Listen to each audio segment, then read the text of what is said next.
ہو سکتا ہے کسی شخص کی نیت درست ہو لیکن اس کا عکس دکھانے والے کی نیت ٹھیک نہ ہو، لہٰذا ہر سنی سنائی بات پر یقین نہ کرے۔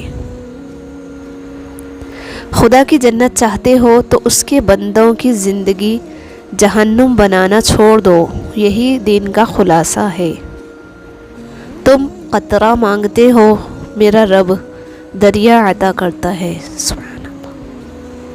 خدا کے ترازو کے آس پاس داڑھیوں، تسبیحوں، مصلوں، برقعوں اور حجابوں کا ڈھیر لگا ہوا ہے، اور پھر کیا ہی کمال کا نظارہ ہوگا جب خدا تعالی صرف نیتیں تولنے کا حکم دے گا۔ جب اللہ پر بھروسہ کر لیا تو پھر کیا سوچنا کہ کیا قسمت میں ہے اور کیا نہیں۔ جب آپ ننگے پاؤں ہوں اور خدا آپ کو جوتوں سے نوازے تو اپنی چال تبدیل نہ کریں۔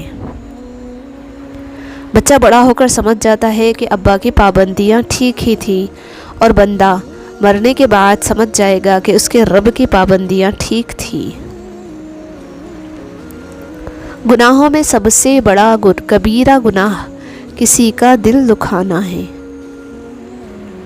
اپنی زندگی میں رنگ بھرنے کا اختیار کسی کو بھی نہ دیں، ہو سکتا ہے کہ اس کے پاس سیاہ رنگ کے سوا کوئی اور رنگ ہو ہی نہ۔ اچھی زندگی گزارنے کا ایک طریقہ یہ بھی ہے کہ جتنے مرضی بڑے عہدے پر پہنچ جائیں مگر کسی کو محسوس نہ ہونے دیں کہ آپ بڑے ہو۔ خود کو سادہ اور عام رکھیں، پرسکون رہیں گے۔ یاد رکھیں کہ آپ کا اصل سٹیٹس یہی ہے کہ کوئی آپ کے سامنے بیٹھ کر خود کو حقیر نہ سمجھے۔ یہ ضروری نہیں کہ ہماری ذات سب کو ہی پسند آ جائے۔ ہر انسان میں کچھ خامیاں تو کچھ خوبیاں ہوتی ہے۔ بس کوشش کریں کہ اپنی زندگی ایسے جیو کہ اپنے رب کو پسند آ جائے۔ کتنے بے وقوف ہیں وہ لوگ جن کے والدین زندہ ہیں اور وہ اپنے والدین کی خدمت کر کے دعا نہیں لیتے اور دوسروں سے کہتے ہیں کہ میرے لیے دعا کرنا۔